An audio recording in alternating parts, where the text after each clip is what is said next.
The summer selling season is pretty much over. This is Ron Wojciechowski for the Black Hole Real Estate, and I know that it's the end of July, but let's face it.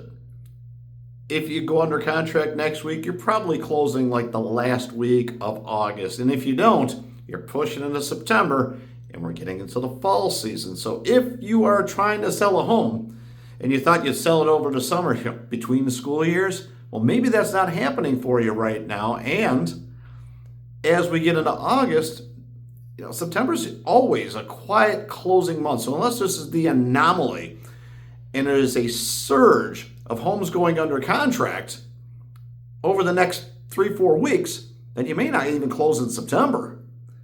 And I want you to think about what that means, because now we're getting into that territory, which we've mentioned on the show before. October, how much activity is going to be happening? Because people get lost in things like elections, especially with midterms coming up right now, and they want to watch and see who gets elected and what's going to change and who wins Congress. By the way, none of this has anything to do with real estate sales and pricing, but people, for their own reasons, they paralysis. Paralysize? All right, so I wanted to try and pronounce that word for you because it's not an easy one. Let's just say they put themselves in a position where they actually do nothing. I think buyers go on pause. Sellers refuse to take price reductions, even flying in the face of homes that aren't selling for months and months without changing the price.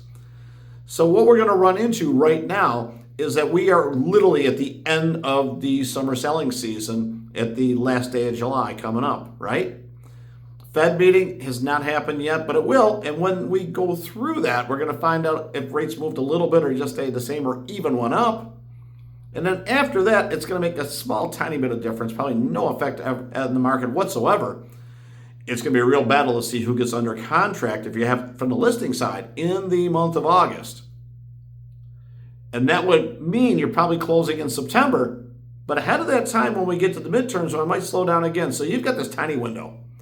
And if you're selling a house right now and you've been stubbornly hanging on to a price because you don't want to sell for a loss or you can't take less than this or whatever reason you've told yourself in your mind makes sense, the buyers are pretty much giving you like the thumbs down. That's not where the market is, because if it was, it would have sold by now.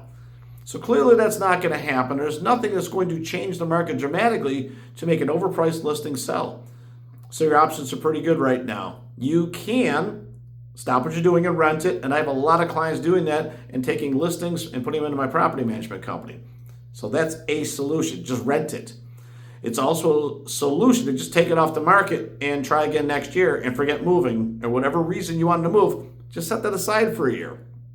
And then the other thing is to do the obvious thing is to drop the price to where the market is so that you can get under contract now and sell before we hit the time when the market typically goes quiet. So that's a lot on your plate right now, but right now it's the end of the summer selling season if you want to be closed up before Labor Day. So I hope that helps you out.